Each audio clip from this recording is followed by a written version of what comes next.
Hello everyone. Let's review shlokas 44 through 51 in Lalita Sahasranamam.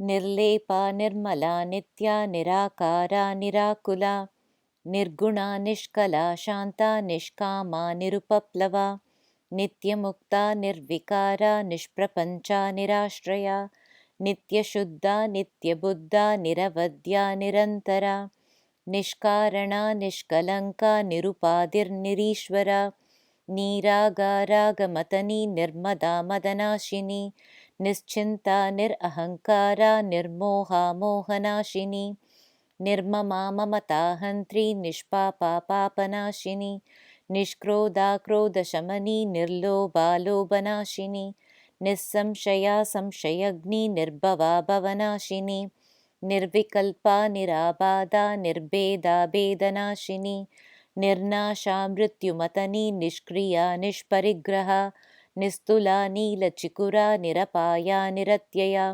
durlabhā durgama durga dukkahantri sukaprada duštadūrā durāchāra shamani doshavarjita sarvajñā sandra-karuna samānādikavarjita.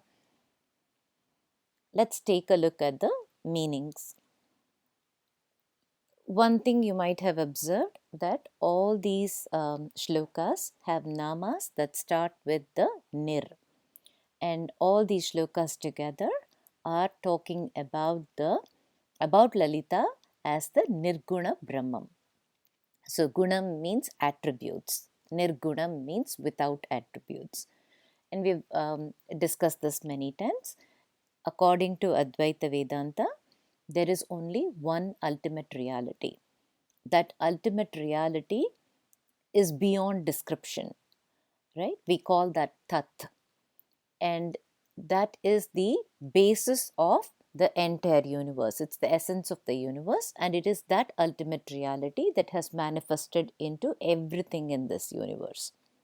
So, that ultimate reality is called nirguṇa Brahman. The ultimate reality is Brahman, but it has no attributes. And that's what this is trying to describe.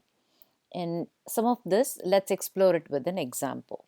Right? So, in today's world, every household has Wi-Fi, right?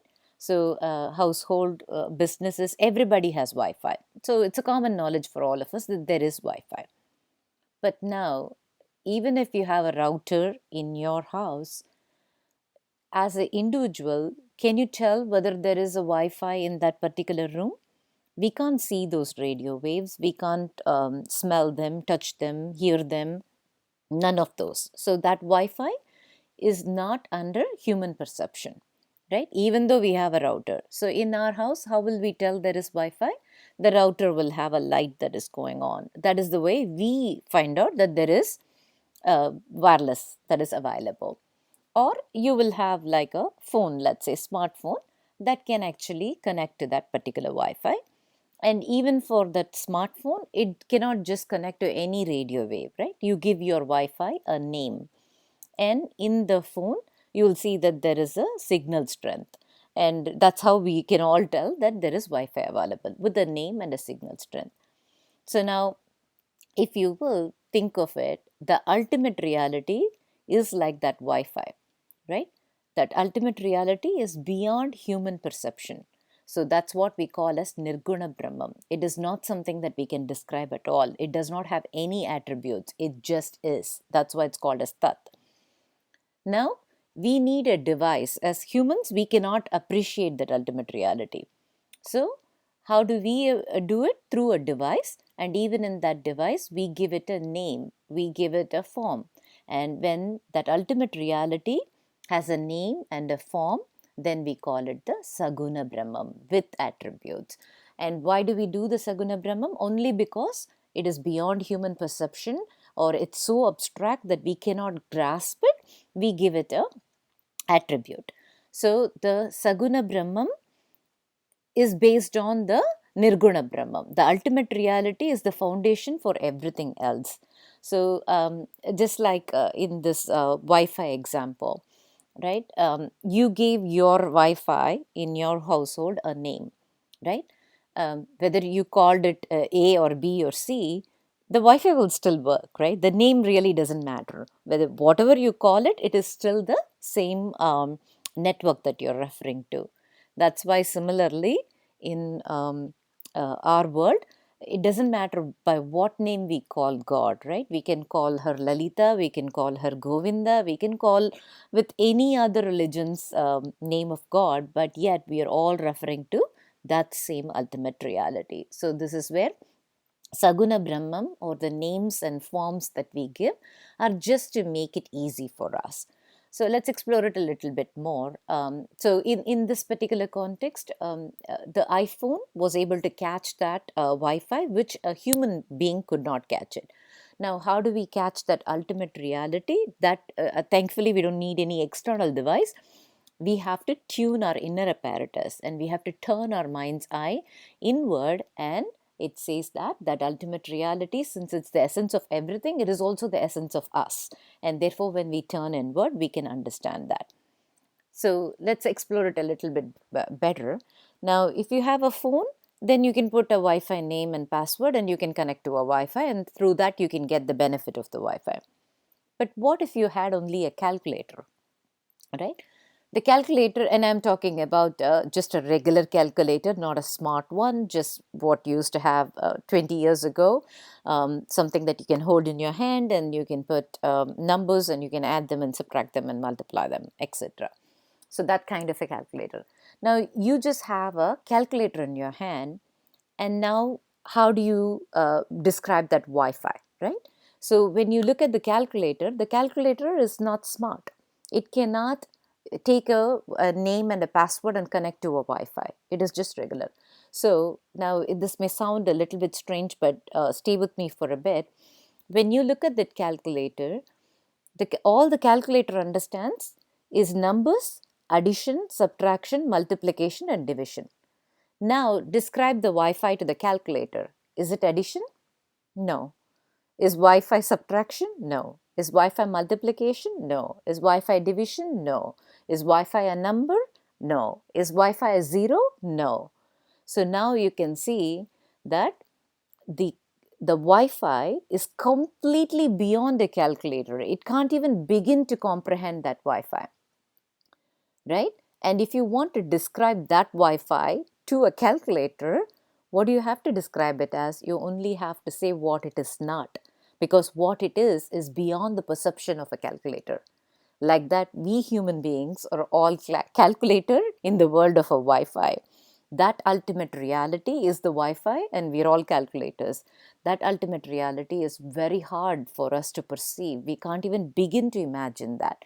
And in the namas further down will say mano vacha magochara. So it's beyond our mind, it's beyond our words, we can't even begin to comprehend it. So then how do the people who have realized that ultimate reality describe that to us? In terms of negation. That's why they are saying whatever you know, it is not that, right? That's why everything begins with a nirlepā, nirmalā, nirākārā. So it is, they're trying to explain it in terms of what we know and saying that it is not that, because it is something completely beyond our perception. So this technique of negation is called neti. This is a Upanishad technique, and it was described by sage Yajnavalkya, and he explained the neti technique. So now we may think usually negation means we think of it as negative, right? The neti technique is not intended to say what it is not. In fact, it is intended to take you one step closer to what it is. So think about this situation. This is commonly done in medical diagnosis, or you think about cops, right?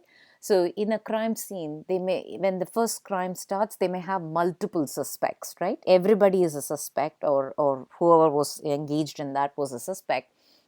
And then what they do is, using the evidence and using all their analysis, they'll slowly eliminate a few, and then they'll narrow down and say these are the prime suspects, right?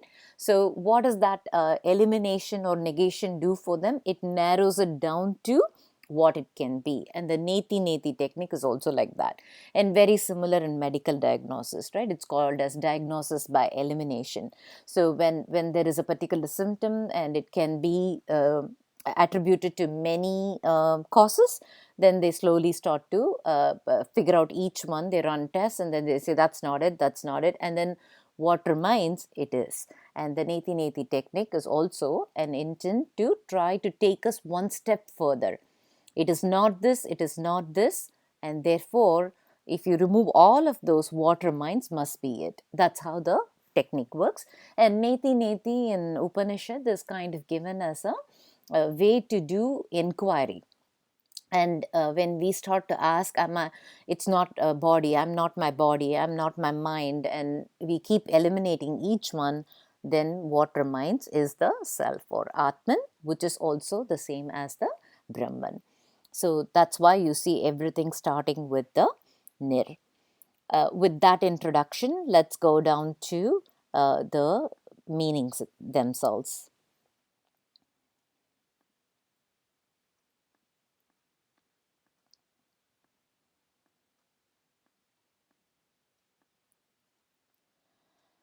So in the last shloka itself, we saw nirākārā means without support, and what we reviewed there is it's like the relationship between gold and gold ornaments. Gold can exist on its own, but a gold ornament cannot exist without gold. In that way, Lalita is the ādharam or support for the entire universe. She can be nirākārā without any support, but the manifested forms cannot exist without her, the ultimate reality. And then we also saw niranjana. Niranjana means stainless, without any blemishes. And then from the shlokas that we are starting here, next nama is nirlepā. Nirlepā means without the impurity of the malas. And as human beings, we all have three malas. Malam means impurity, and they are ānava mala, mayiya mala, and karma mala. Ānava mala is an inherent sense of lack, because the ultimate reality, out of its own free will, is getting limited into the manifested form. There is always a sense of lack because that limitation is always felt. So if you think of that ultimate reality, it's like the actor, right? An actor can play many roles. And so the ultimate reality is the actor, and each one of us and everything we see in this universe is a role played by that actor. So the actor is free, but when the actor takes on a particular role, the way they look, the way they speak, the way they are supposed to behave are all restricted by the particular story. Similarly, that ultimate reality is now constrained in a particular form. When it takes a human form, the capabilities are now limited to what that human being can do. If it's a tiger, then it is limited to what a tiger can do. So that limitation is there. In human being, we feel that sense of lack, and this is what always motivates us to go look at something else, and that's why we always go for artha, kama, dharma, moksha. We keep looking for all of this. So then from there comes desires and dislikes, and which become the way in which we act. So there is a ānava mala, and there is also the mayiya mala. In the process of creation, there is the veil of Maya that comes into play, and Maya is very essential. It's critical for creation process. It allows for the continuous creation. But at the same time, the Maya creates a sense of separateness. It creates the subject versus object differentiation, and we all start developing an identity that is our own, and that becomes the reason for our ahankara, which also then influences how we act, behave, and influences all our actions. So the mayiya mala is the sense of separateness, and then the karma mala is a sense of doership, right? So we all tend to think that we get the credit for our actions, we get the credit for our ideas. So there is always the karma mala that's associated with it, and whatever we do, the consequence of those actions also come back to us. So nirlepā is someone who is without the impurity of the malas. Nirmalā means spotless. nitya. Nitya means timeless, eternal. Nirākārā. Nirākārā means formless. So that ultimate reality has no form. And only when the ultimate reality decides to manifest, it gets subject to space. And that's when it gets a form. And now you can put a Cartesian coordinate and say that's the person or thing. Nirākulā. Nirākulā means without agitation. And we've seen this in the discussion about the manifestation of the universe. When Shiva and Shakti face each other, then everything is in balance and there is no agitation. Only when she turns away, then there is this manifestation of the universe. Nirguṇā. Nirguṇā means without gunas. And everything in the universe is subject to three gunas. One is called rajas, another is called tamas, and another is called satvik. Rajas is the reason for movement. It is dynamism, action. So rajas means, and so passion and anger, all of this are rajas, rajogunam. Then there is tamas. Tamas is lethargy, right? It is dark, it is not ignorance, and it is more of, it gives a inertia to everything. So that is tamogunam. And then satvik. Satvik means both of these gunams are in balance. When somebody has a satvik gunam, then they have a clarity in their mind. They're able to think through clearly. And as the ultimate reality, Lalita is not subject to any of these gunas. Niśhkaḻā. Niśhkaḻā means indivisible. Śāntā means tranquil. Niśhkāmā. Kāmam means desire. Niśhkāmā means no desire, desireless. Nirupaplavā. Nirupaplavā means indestructible. Nityamuktā. She is ever free. Nirvikārā, changeless. So there is no change that's possible. It is just that. Niśhprapañchā. Niśhprapañchā means without extensions. So what does that extensions means? Extension or expansion. So if you see, for each one of us, changes in our body, mind, the way we think, all this is normal, right? So think about it. As we are younger, then we grow up, and those body changes become part of us. That's an extension of us, right? And similarly, we start to work in a different place, that workplace becomes an extension of us. So this is because we all undergo change, therefore we have extensions. But she does not undergo any change, it is just that. And as the nirguṇā Brahman, she is the ultimate reality. There is no change possible, and therefore there is no development or expansion possible. It's always the same. Nirāśrayā. Nirāśrayā means independent. Nityashuddhā, ever pure. Nityabuddhā, ever wise. Niravadyā means blameless. Nirantarā, uninterrupted. This is also constant. Niśhkāraṇā. Niśhkāraṇā means causeless.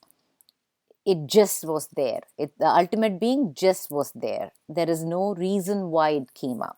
But the reason for manifestation is the will of that ultimate reality. It just said, Bahushyam Prajaye, and therefore everything came up. But there is no reason for the ultimate reality to be there. So it is causeless and therefore is not subject to cause and effect. Niśhkaḻaṅkā, faultless. Nirupādhir, free of limitations. Only we all have limitations because we don't understand that we are the part of that divine. The divine itself has no limitations. Can be anywhere, everywhere, can be anything, everything. Nirīśvarā. Nirīśvarā means there is no superior, nobody above. Nīrāgā. Ragam means desire or passion. nīrāgā means devoid of passion. Rāgamathanī. Rāgamathanī means destroyer of passion. So when we put our senses towards Lalita, whether we are able to take her as a nirguṇā Brahman or as a guna Brahman, she destroys these passions. She moves us towards the right path where our needs and desires align with her will. Nirmadā. Nirmadā means devoid of conceit. So conceit means we all do this, right? We take credit for our actions. We think highly of ourselves. And for the Nirguṇa Brahman, there is nothing like that, devoid of conceit. Madanāśinī, destroyer of conceit. Niśchintā. Niśchintā means devoid of anxiety. And when you don't have desires and dislikes, there is no anxiety and fear. Nirahaṅkārā, devoid of ego. Ahaṅkārā is called ego or the identity, and there is none like that. It just is. Nirmohā. Moham means delusion or confusion. So nirmohā means devoid of delusion. Mohanāśinī, destroyer of delusion. So when we engage with Lalita, she destroys the confusion and brings us from ignorance into clarity. When you have clarity, then there is no confusion. Nirmamā. Nirmamā means devoid of self-interest. Mamatā, destroyer of self-interest. Niśhpāpā. Papam means sin. So niśhpāpā means sinless. Papanaśinī. Papanaśinī means destroying sins. Niśkrodha. Krodham means anger. Niśkrodha means free of anger. And krodha shamani means destroying anger. And this is something that a lot of people think about, right? God is not something that we fear. God is full of compassion. And sometimes in a lot of the upbringing, there is always this fear of God punishing. But God does not ever punish. God only corrects us, and God gets us to the right path. So she is free of anger and she destroys our anger. Nirlobha. Lobham means greed. Nirlobha means free of greed. Lobhanāśinī, destroying greed. Nissamśaya. Samshayam means doubt. Nissamśaya means free of doubt. Samshayagni, destroying doubt. Nirbhava. Nirbhava means without origin. Bhavanāśinī means destroying samsara. That means she is able to give us mukti from this samsara and relieve us from this continuous cycle of birth and death. Nirvikalpa, free of vikalpas. Vikalpa is a mental construct, thinking that this has to be like this. That is a vikalpam. Nirvikalpa means one who is free of that. Nirabada. Nirabada means someone who is undisturbed. Nirbeda.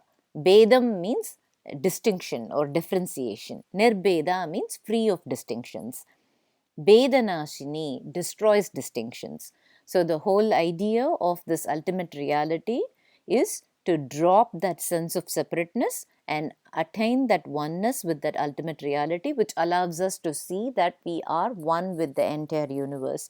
So when we drop all our differences, that's when we attain that ultimate reality. So she is Bedanāśinī, destroying all the distinctions and differentiations. Nirnasa, she is indestructible. The Nirguṇa Brahman is indestructible. Mrityumatani, Mrityu is death, and Mrityumatani means destroys death, which is actually pretty interesting. Everything that is born in this universe, living things, are subject to death, right? So the Maya creates two major things. It binds the manifested forms to time and space. And that's why there is an expiry date on everything that is born. So destroys death means, the way we should interpret it is, it destroys death by not creating another birth. So by destroying the cycle of birth and death, it destroys death also. So when we are freed of the samsara, when there is liberation, there is no more cycles of birth and death, and in that it destroys death. Nishkriya. Kriya means action. Nishkriya means free of action. Nisparigraha. Nisparigraha means free of possessions. So everything in this universe is that ultimate reality, right? So there is always me and mine. So everything in this universe is that ultimate reality. So everything is me, and therefore there is nothing that is mine. So that's why she is free of possessions. Nistula means incomparable. And we saw earlier, she is also nirīśvarā. There is nobody above, but there is also nobody equal. Nīlachikura. Nīlachikura means bluish hair, and hair in the head, bluish hair. And this is supposed to reference the void. The black means the void, nothingness. So the ultimate reality is nothing and everything. So in this context, this is representing the nothingness. Nirapāya means imperishable. Niratyā, impossible to transgress. Durlabha is difficult to attain. And as the ultimate reality, it's beyond perception. So as a nirguṇā Brahman, we human beings can't just reach to it. It's too abstract for us to be able to attain that. Durgama, difficult to approach. The same thing, the abstract quality makes it even harder for us. And as human beings, if we cannot imagine it, if we cannot consume it, then there is no way we are going to make an effort to reach it. Durga is someone who facilitates our journey across the samsara sagaram. So Durga. Dukkahantri. Dukkham means sorrow. She is someone who destroys sorrow. Sukhaprada, the opposite of what we saw. So like destroying sorrow, bestower of happiness. Prada means giving. Sukhaprada means giving happiness. Dushta Dura. In this particular context, Dushta should be interpreted as someone who is ignorant, right? Dushta Dura. So if we unattainable in ignorance, someone who does not know to reach out to, that person can never attain. So Dushta is not a bad person, rather Dushta is an ignorant person. So someone who is ignorant, who doesn't even know what's out there, can definitely not attain. So the path to attaining the nirguṇā Brahman is a path of knowledge. So ignorant person cannot easily get there.